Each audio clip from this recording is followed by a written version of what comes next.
Welcome viewers, you are about to hear a captivating tale written and narrated by me, Vincent Gray, exclusively for the Detective Cases channel. The answers lie buried in the shadows of the art world, and the deeper Holmes digs, the more dangerous the truth becomes. Don't forget to subscribe. Vincent Gray, Sherlock Holmes, The Enigma of the Paper Swan. The fog had settled thick and heavy over the streets of London, its ghostly tendrils curling around the gaslights, casting long, trembling shadows across the cobblestones. At the edge of Baker Street, the dull murmur of the city seemed distant, muffled by the weight of the mist that swallowed everything in its path. A lone figure cut through the haze, his sharp silhouette unmistakable even in the dim glow of the streetlights. Sherlock Holmes, his overcoat billowing slightly as he walked with his customary briskness, arrived at 221B, his mind already whirring with the details of his last case. Dr. John Watson, ever the loyal companion, was at the window, gazing out at the foggy streets. He looked up as Holmes entered, the faintest smile playing on his lips. "Back again, Holmes. I trust your trip to the countryside was more restful than your last one." Holmes removed his hat and coat, his gaze far away as he placed both on the nearby stand. "Restful? Perhaps, but my mind never rests, Watson. There are always puzzles to solve." His voice, though suave, carried a sense of disquiet. He moved to the table, examining a map of the city with an almost mechanical precision. Watson, sensing that Holmes was not entirely at ease, made his way over. "You don't seem your usual self," he observed, his tone gentle but pointed. Holmes' lips twitched into a brief, almost imperceptible smile, but it did little to soften the dark look in his eyes. "I've grown tired, Watson. Tired of the same tiresome cases, the petty thefts, the ordinary villains. I long for something more." He paused, his fingers brushing over the map without truly seeing it. "Perhaps something that will truly test my intellect."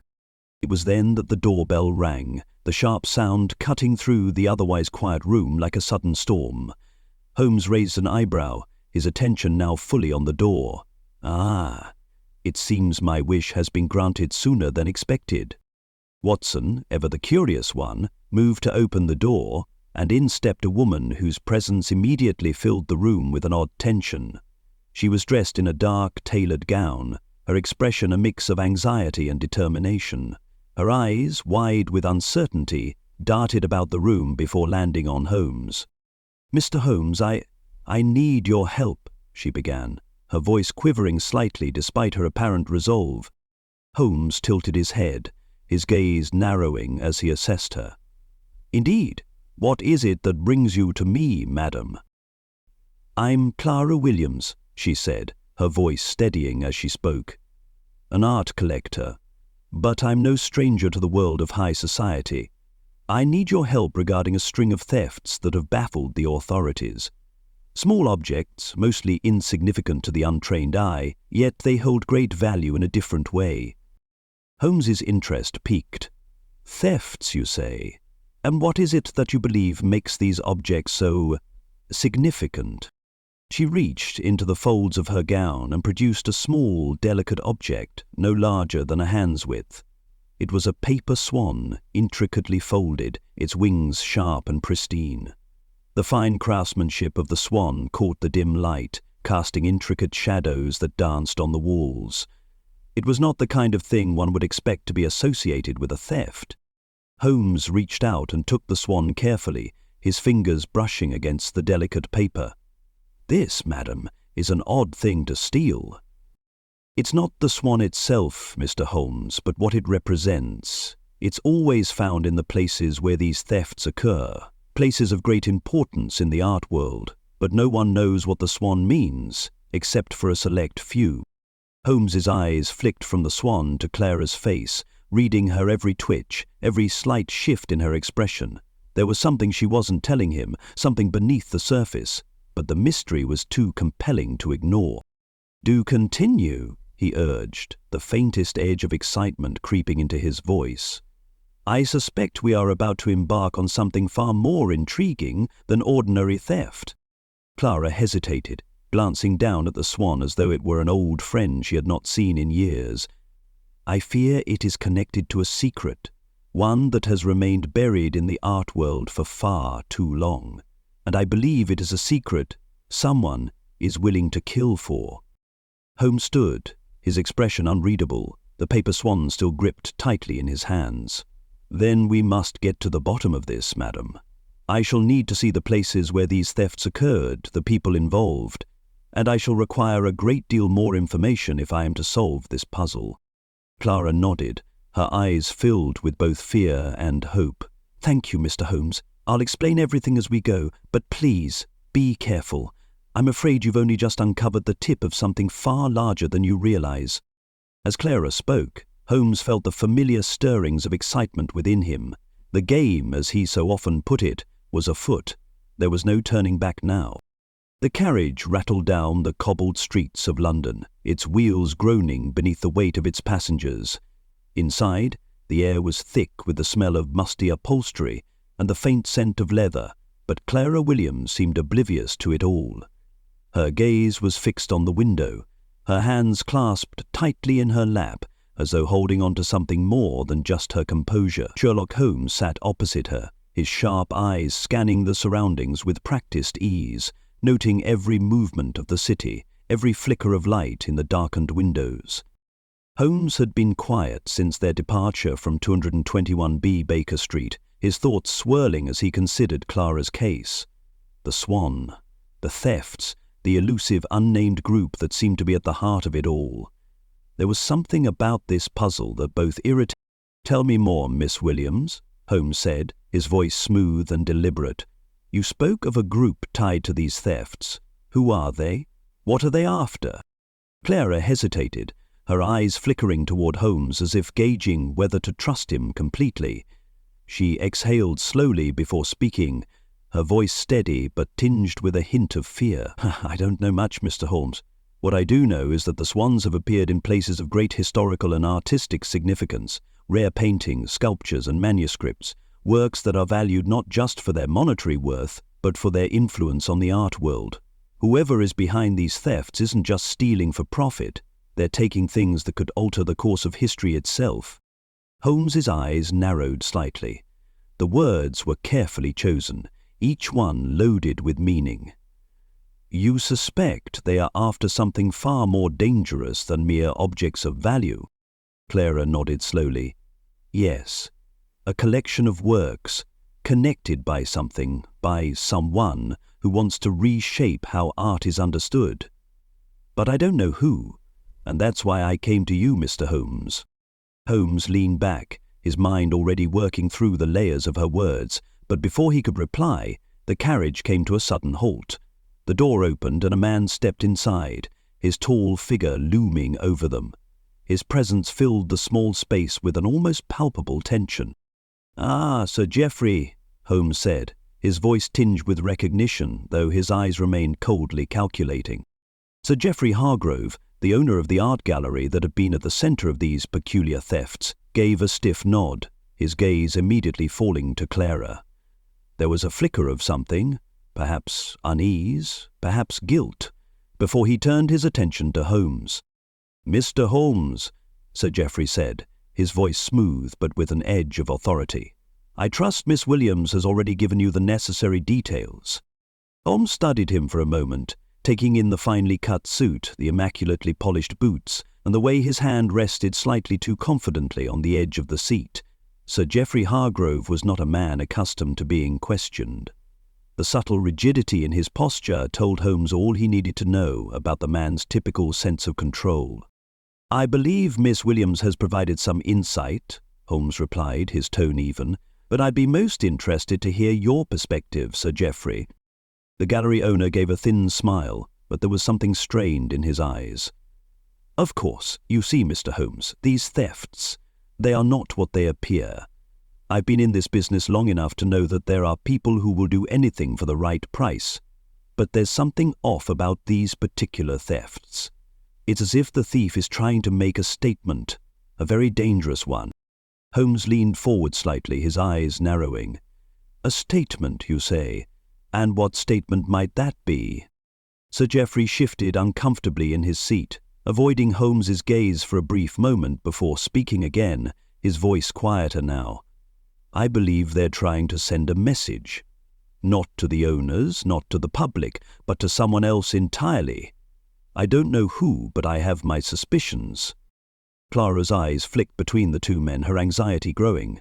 What do you mean? What message?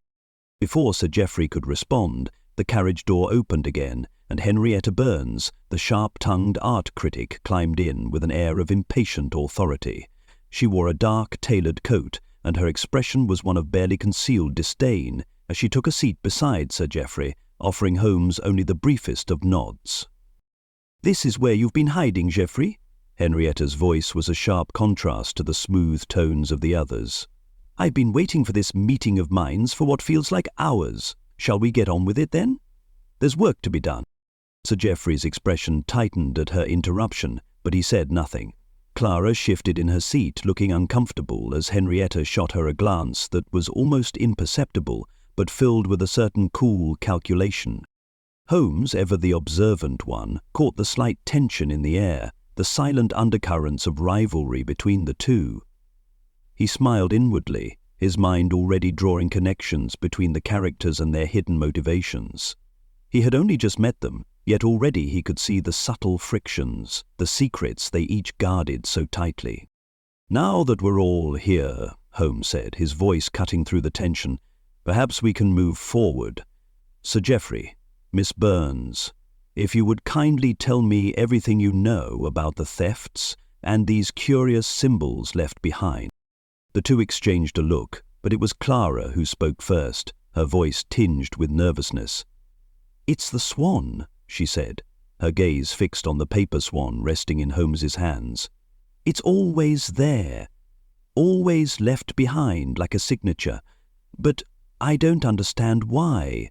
Who would want to leave such a thing?" Holmes held up the delicate swan, its edges crisp and perfect, and examined it closely. "Indeed. That is the question, isn't it?" The streets of London seemed unusually quiet as Holmes and his companions made their way to the private estate of Lucius White, a renowned collector whose name had recently surfaced in connection with the thefts. The estate, a sprawling manor set on the edge of the city, was shrouded in mist, the weather adding a layer of eerie silence to the scene. The iron gates groaned as they creaked open, and the gravel underfoot crunched with every step they took toward the grand entrance. Holmes, his sharp eyes scanning the surroundings with a precision that left no detail unnoticed, couldn't shake the feeling that something was terribly wrong. The air was thick, heavy with the sense that an important revelation was just beyond reach. As they entered the manor, the interior offered little in terms of warmth or comfort. High ceilings loomed above, casting long shadows over the marble floors, the smell of old wood and polished leather mixed with a faint, unfamiliar scent, something that seemed to linger in the corners of the room like a forgotten memory. Lucius White was waiting for them, his figure silhouetted against the large windows that overlooked the estate's sprawling gardens. He was an imposing man, tall and broad-shouldered, with a face that seemed both regal and yet burdened with the weight of unspoken truths. His demeanor was calm, but there was an undercurrent of tension in his movements, the way his hands clasped behind his back, his fingers twitching ever so slightly. "Mr. Holmes, I presume?" White's voice was deep and smooth, his tone measured but tight. "I am grateful for your timely arrival." Holmes inclined his head slightly in acknowledgement. "Mr. White, I trust we are here under more pressing circumstances than your usual business dealings?" White's lips twitched at the edges, almost as if a smile threatened to break through, but he quickly suppressed it. "Indeed. What you're about to see, Mr. Holmes, I assure you, will perplex even you." They followed him through the manor's winding halls, the silence between them punctuated only by the echo of their footsteps. As they approached a small gallery at the back of the house, Holmes could feel the change in atmosphere. There was something unsettling about the stillness of this place, a feeling that grew stronger with every step. Lucius White led them into the gallery, where the room was dimly lit, the shadows pooling around the grand paintings and sculptures that adorned the walls. The air felt colder here, as if it was trying to hold its breath in anticipation. Holmes's gaze swept over the room, his mind calculating, his senses alert. It was clear that this was a space of great importance, a place where the finest pieces of art were housed. Yet something was off. There was a sense of disorder beneath the surface of this seemingly pristine collection. Then Holmes' eyes were drawn to an empty frame that hung on the far wall.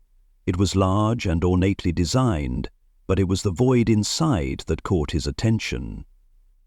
There should have been a painting there, one of Lucius White's prized possessions, but it was gone. White's expression hardened as Holmes approached the frame. "That was once a masterpiece," he said, his voice tinged with a mixture of sorrow and disbelief. "It was worth a fortune, not just in monetary terms, but in its historical significance. It belonged to a collection that is now incomplete." Holmes stepped closer, studying the vacant frame with careful scrutiny. He placed a gloved hand on the wood, feeling the coldness of the empty space.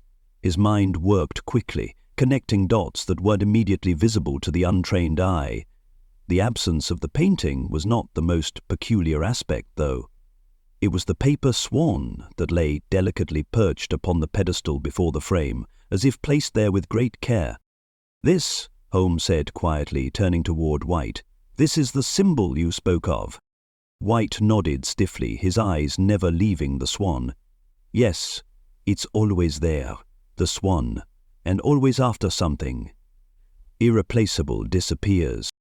Holmes studied the paper swan with meticulous attention, noting its delicate folds and the sharp precision of its wings. There was no doubt in his mind that this was no ordinary piece of paper art.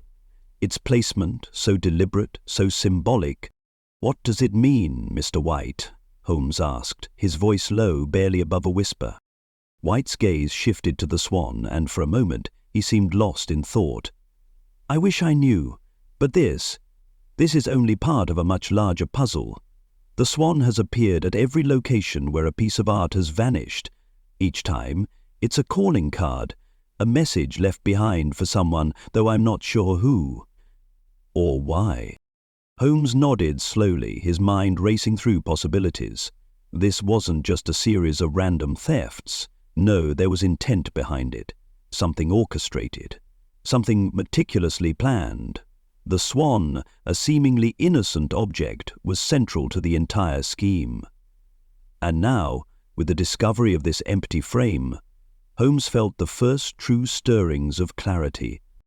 "I believe this is no longer a case of simple theft," Holmes said, his eyes flicking between the swan and White. "This is a message, and you, Mr. White, have been drawn into it for a reason." White's face darkened as he took a step back, his hands clenching into fists at his sides. "I have my suspicions, Mr. Holmes, but I cannot confirm them. What I do know is that the swan has been following these thefts, and I fear it will not stop here." Holmes glanced around the gallery one last time, his mind already racing with the next steps. The thefts, the swan, and the looming sense of danger. It was all connected, and in that moment, Holmes knew the case had just taken a much darker turn. The flickering of gas lamps cast long shadows across the quiet streets of London, as Holmes, Clara, Watson and Sir Geoffrey made their way to a nearby cafe after leaving Lucius White's estate. The chill of the night air clung to their clothes, the damp mist swirling about their feet like a restless spectre. Holmes walked ahead, his mind already analyzing the next steps in the case. Watson trailed behind, his expression filled with concern, but his gaze was fixed on Holmes as always, following the detective's every move. Holmes's silence, so often a hallmark of his intense focus, seemed deeper tonight. He was a man used to puzzles, to solving them swiftly and decisively, but this case was different. The absence of the paintings, the delicate paper swan left behind in its place, and the cryptic words of Lucius White all pointed to something far more complicated, something darker. As they entered the dimly lit cafe, Holmes took a seat at a table near the back, his long fingers absently tapping on the edge of his teacup. Clara sat across from him, her nerves still palpable in the way her hands rested tightly on the table. Sir Geoffrey, ever the enigmatic figure, took his seat beside her. Watson remained standing near the door, his gaze scanning the room, though his mind was far from the mundane chatter of the cafe patrons. "I believe we are no longer dealing with petty thefts," Holmes began, his voice steady, though his eyes betrayed the thoughts racing behind them. "The thefts are orchestrated, systematic, and now with the Swan appearing in each case, I must ask, who is it that is pulling these strings?" Clara's voice trembled slightly as she spoke. "Who indeed, Mr. Holmes? I only know what I have told you. The Swan, the thefts, they've all been tied to people with wealth and power. The art world, well, it's full of ambition, and not all of it is noble."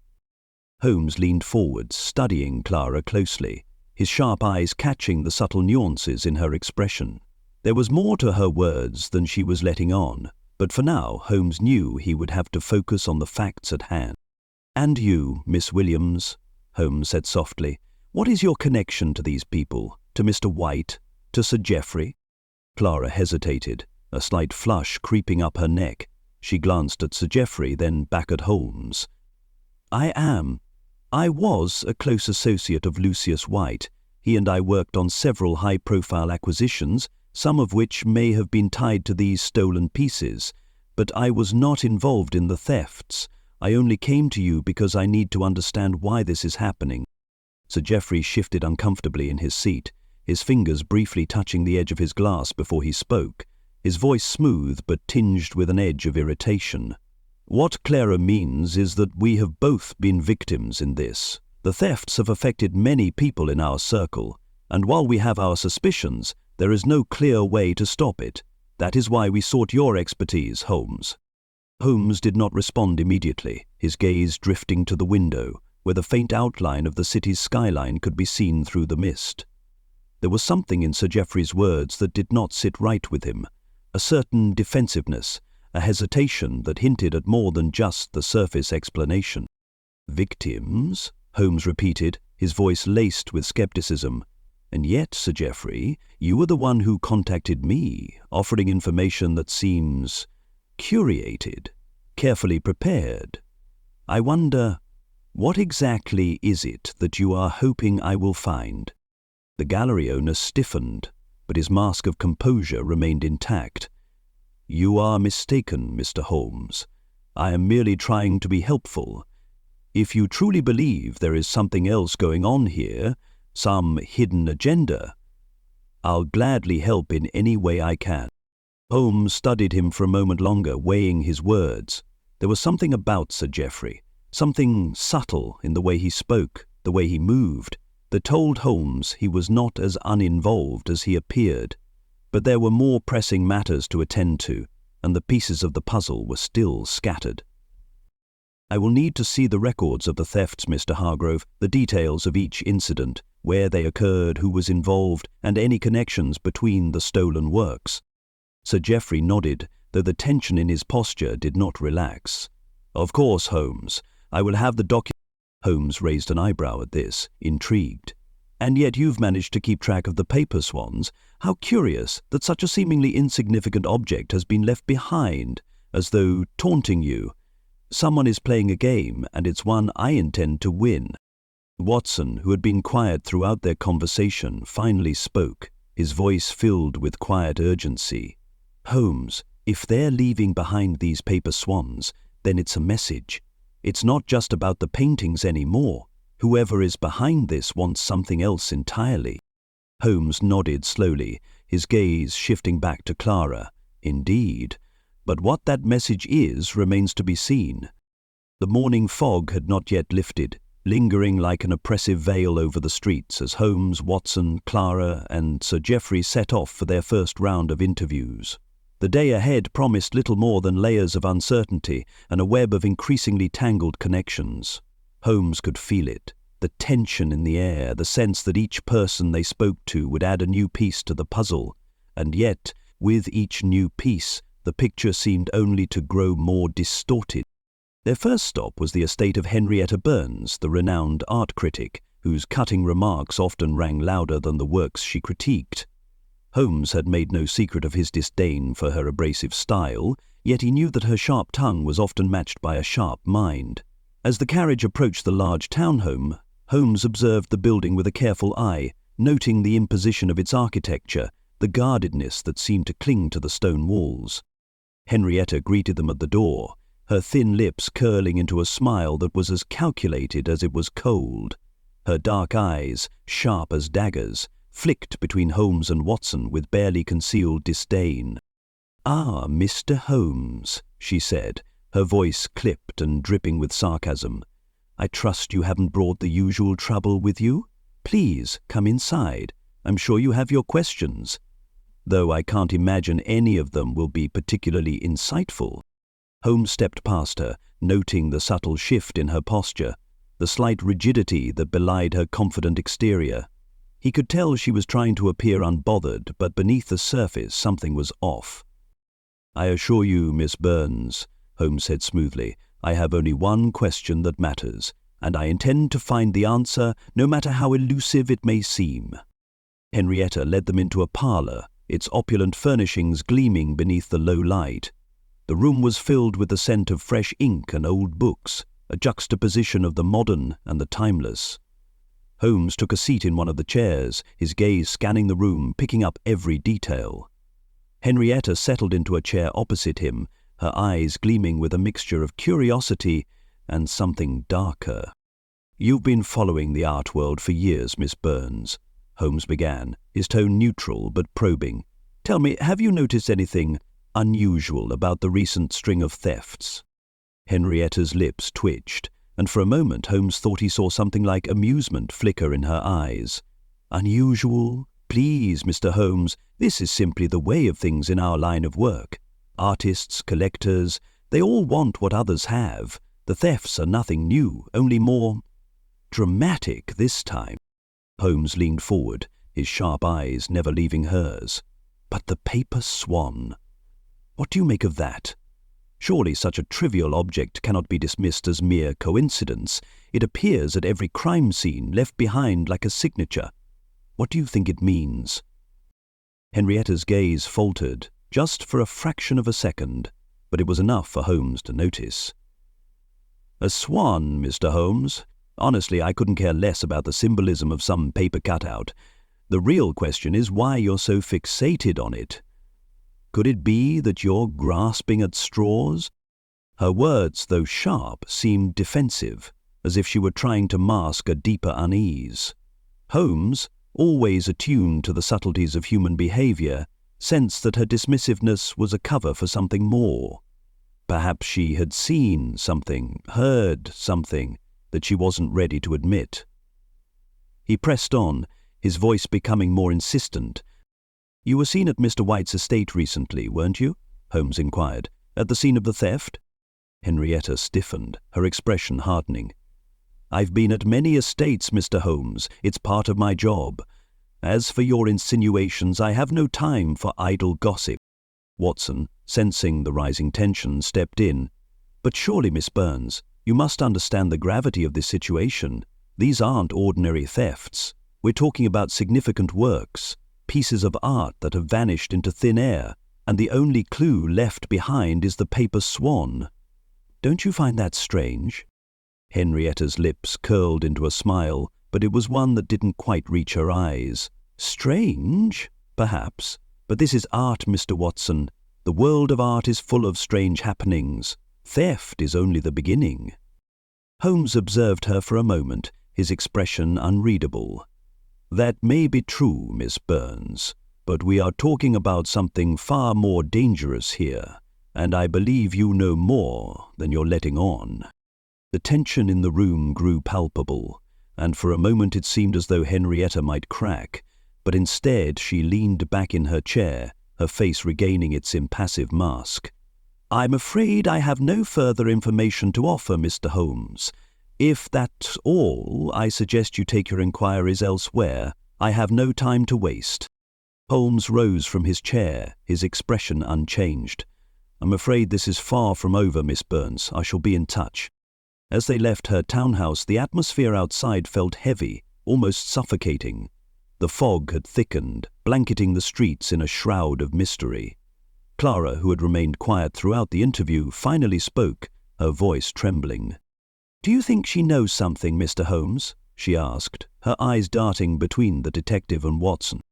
Holmes glanced at her, his mind already racing through the next steps.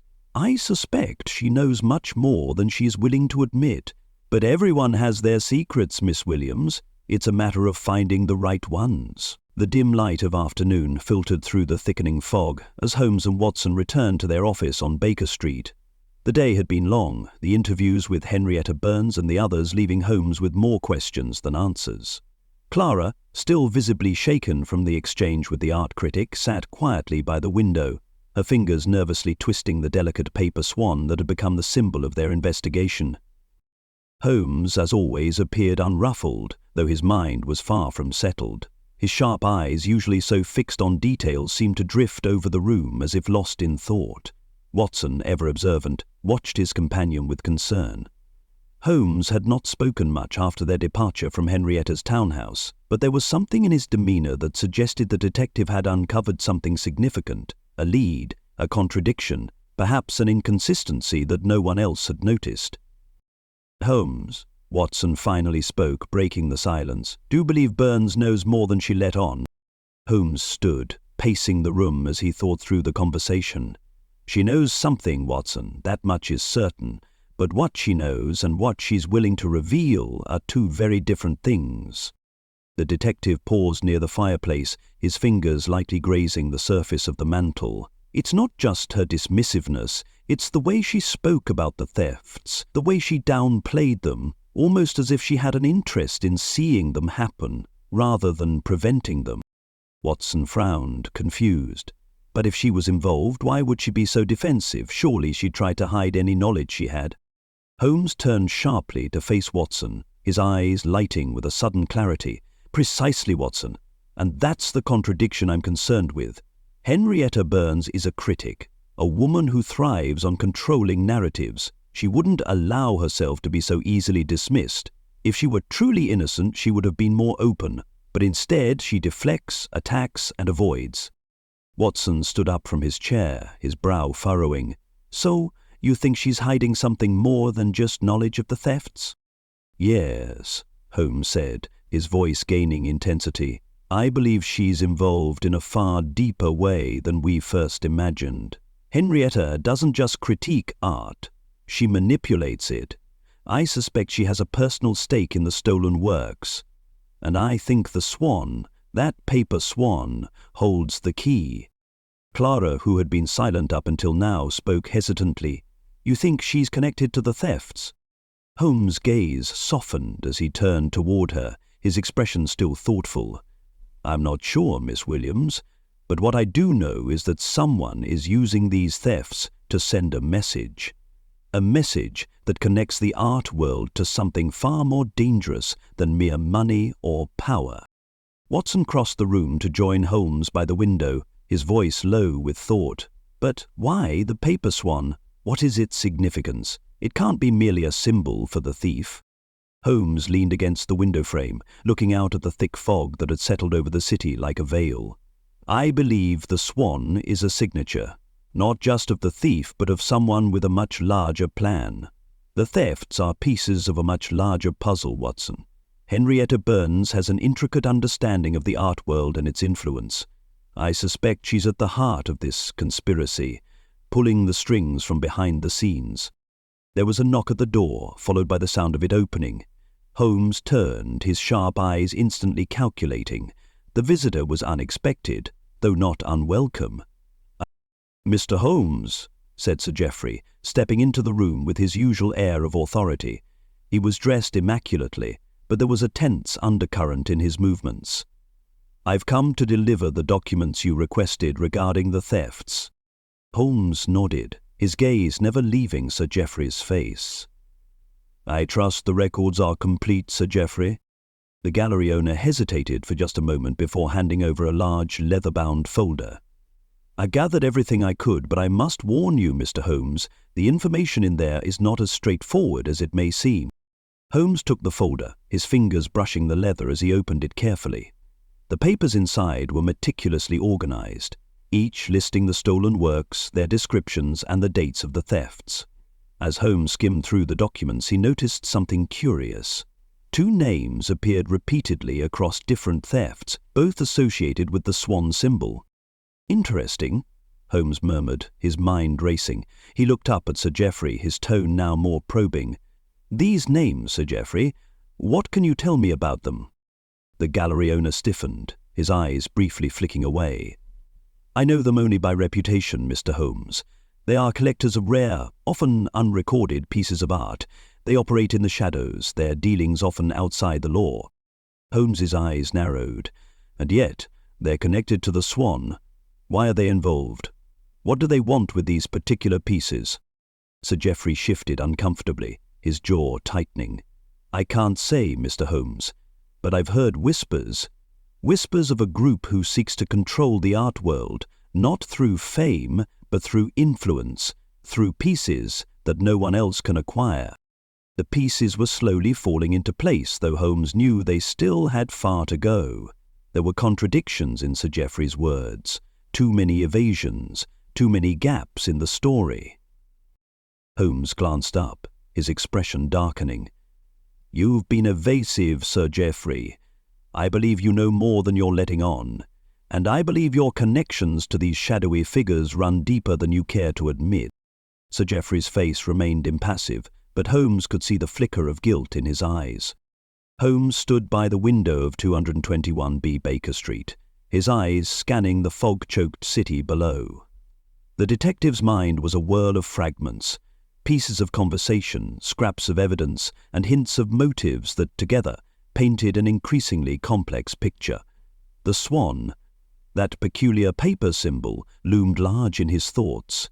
Its meaning ever more elusive, he could feel the weight of the case pressing in on him, yet there was something about this mystery that seemed both profoundly simple and maddeningly intricate.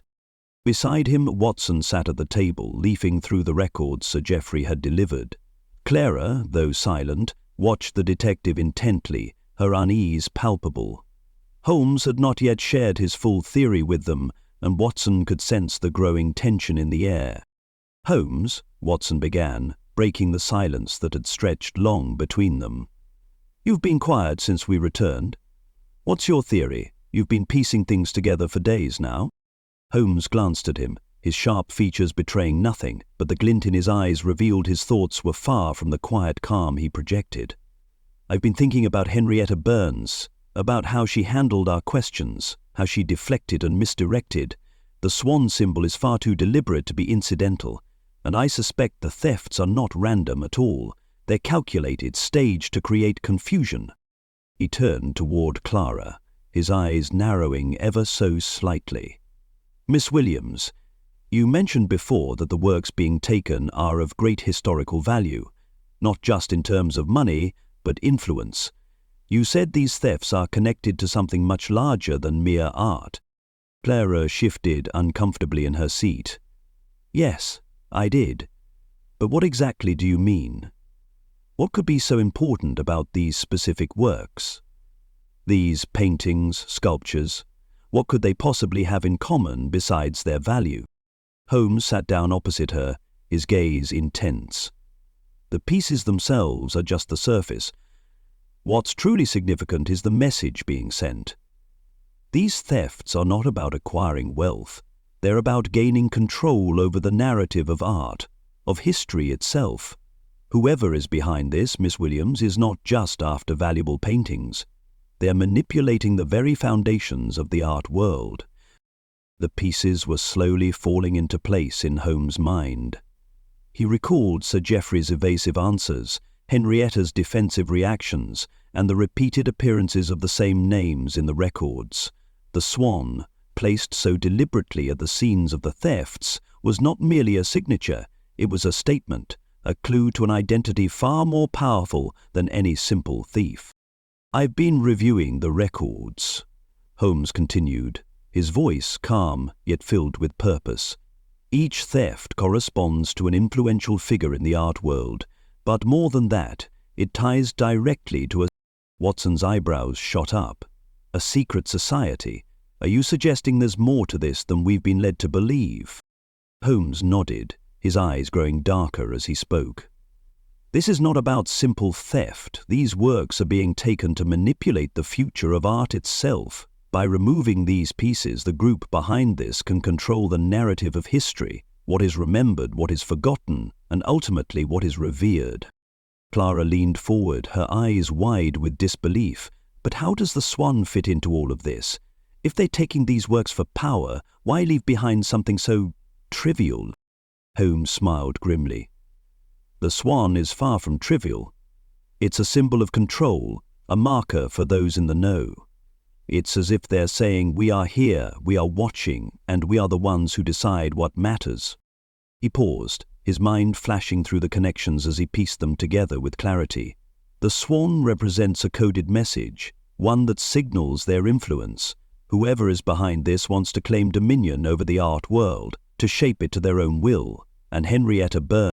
Watson's voice was laced with concern. But why her? Why would she be part of this, if she's only a critic? Holmes' gaze sharpened, his tone firm. Because she's not just a critic, Watson. She's a player. Henrietta Burns has ties to the shadowy figures in the art world, the same figures whose names keep appearing in these records. She's been helping to orchestrate the thefts, manipulating the narrative to ensure that only those who can control the art's value get to decide its fate. Clara looked torn, her emotions a mix of confusion and fear. So, you think that Henrietta is behind all of this? She's the mastermind? Holmes stirred, his figure looming against the foggy backdrop outside the window. Not the mastermind, no, but she is certainly a key player. And I believe she knows who the mastermind is, someone who has remained hidden, operating from the shadows, pulling the strings. A heavy silence fell over the room as the weight of Holmes' words settled in. Clara's fingers trembled slightly as she clutched the paper Swan. It was clear that the mystery was no longer just about stolen art. It was about something far more dangerous. A conspiracy of unimaginable scope was unfolding, one that would change the course of the art world forever. Holmes turned toward the others, his expression resolute. We need to confront Henrietta Burns again. She's hiding something, and I intend to find out what it is. The dim glow of the gaslights outside cast long shadows across Henrietta Burns's townhouse, a reflection of the growing darkness that had settled over the investigation. Holmes, Watson, and Clara stood outside, the night air thick with the weight of unspoken truths. The Swan, once an enigmatic symbol, now seemed to carry the full force of its significance. Everything had led to this moment. There was no more room for ambiguity. It was time to confront Henrietta Burns and uncover the true mastermind behind the thefts. Holmes, ever calm, knocked sharply on the door. His hand rested lightly on the handle, his mind already several steps ahead. Watson, his brow furrowed in concern, cast a glance toward Holmes, who seemed untouched by the tension that hummed in the air.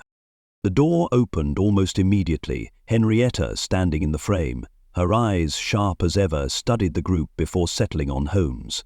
There was no surprise in her gaze. She had expected this. "Mr. Holmes," she said, her voice crisp as though nothing had changed. "I see you've come back to pester me again. What is it this time?" Holmes stepped forward, his expression unreadable. "Miss Burns, we've been investigating your involvement in the recent thefts, and we've come to a rather unsettling conclusion." Henrietta's lips twitched, her stance defensive. "I told you before, I have nothing to do with this. These are mere petty thefts, nothing more." Watson's voice broke through the tension, his words laced with frustration.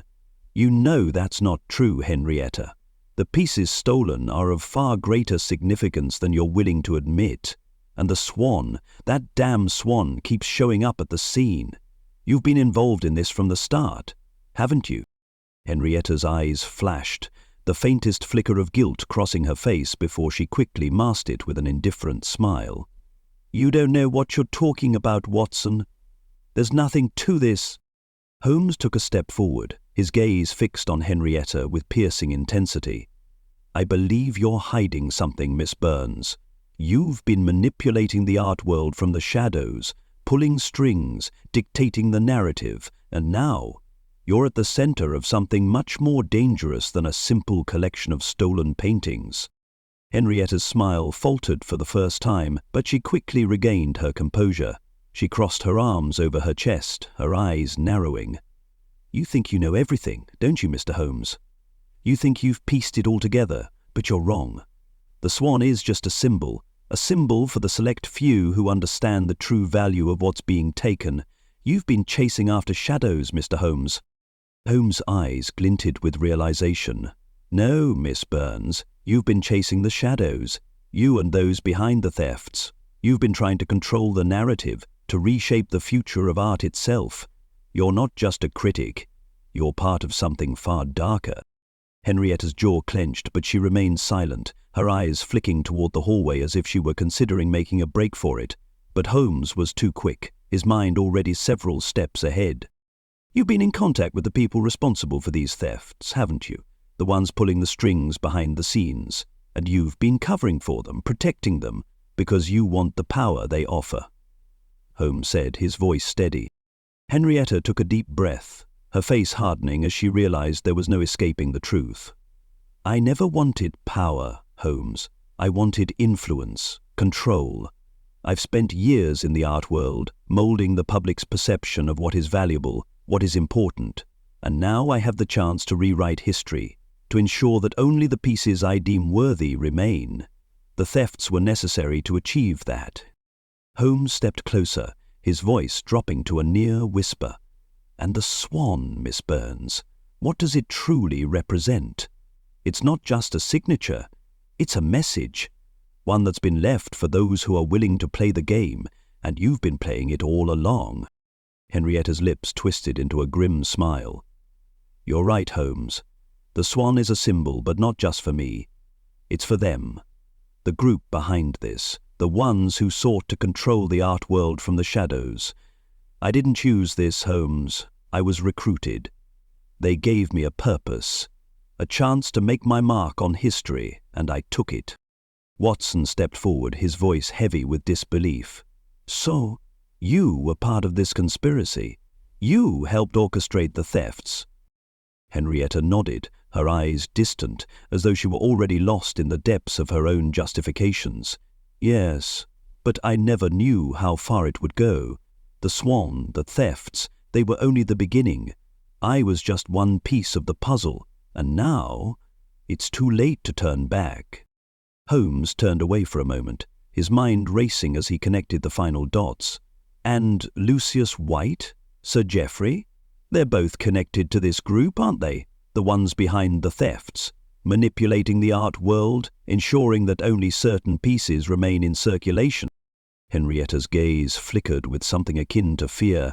I didn't know everything. They kept me in the dark, made sure I only knew what I needed to know. But yes, White and Hargrove, they're involved.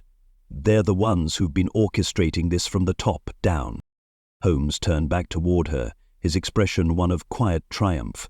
And now, Miss Burns, the truth is out. You've been playing your part in a game that's far bigger than you imagined. The question is, who else is involved, and how deep does this go? Henrietta remained silent, her face pale, the weight of her actions settling over her like a suffocating cloak.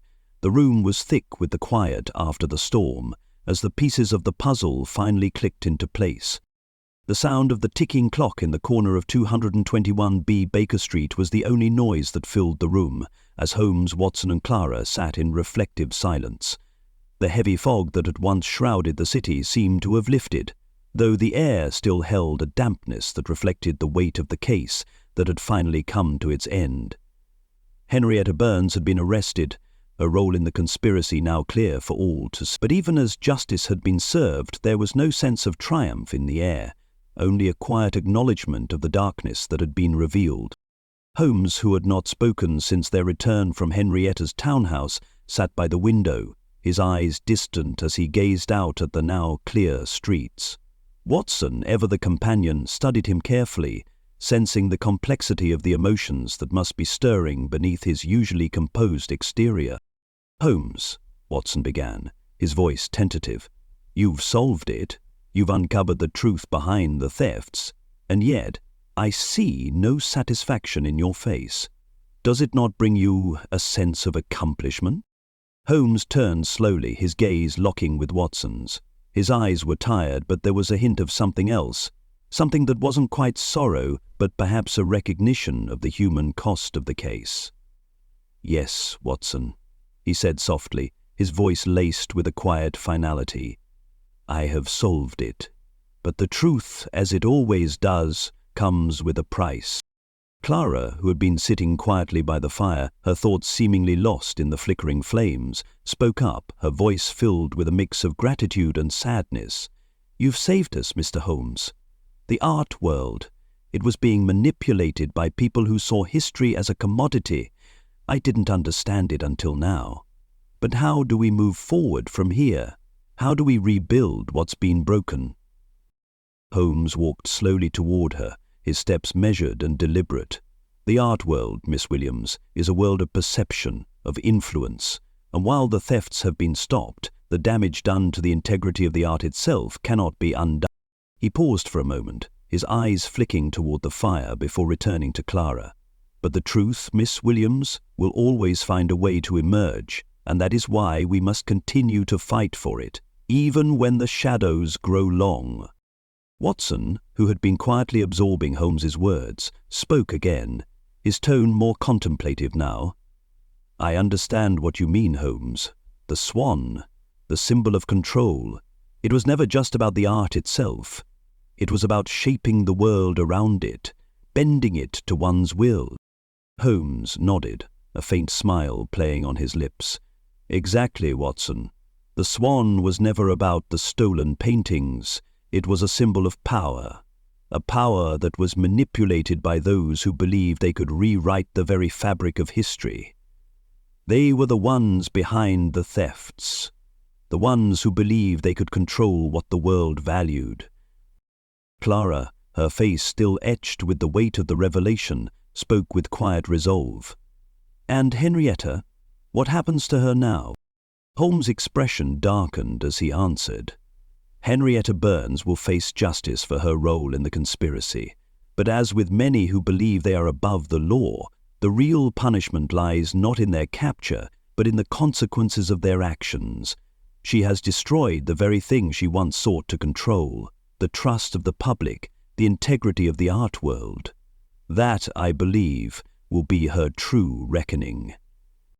There was a long silence as the group sat in the room, the weight of the case finally sinking in. The world of art, once a vibrant and seemingly untouchable sphere, had been exposed for the manipulative force it truly was, a world where the line between beauty and power was thin and easily crossed. Holmes' voice broke the silence once more. "But even in the face of darkness, there is always light. The truth has been uncovered, the conspirators brought to justice, and the art world, though scarred, will heal. It always does." He turned toward the window once again, his eyes distant, but there was a quiet resolve in his posture. "The game is never truly over, Watson. There is always another puzzle to solve, another mystery to unravel. And when it comes, I will be ready." Clara stood, walking toward the door with a slow, deliberate step. She turned back to Holmes one last time, her voice soft but filled with genuine gratitude. "Thank you, Mr. Holmes. You've given me something I thought was lost. The truth. I won't forget it." As she left the room, Holmes's gaze lingered on the door for a moment longer before turning back to Watson. The two of them stood in silence, their eyes meeting in mutual understanding. The mystery had been solved, but the world, like the art it contained, remained as layered and complex as ever.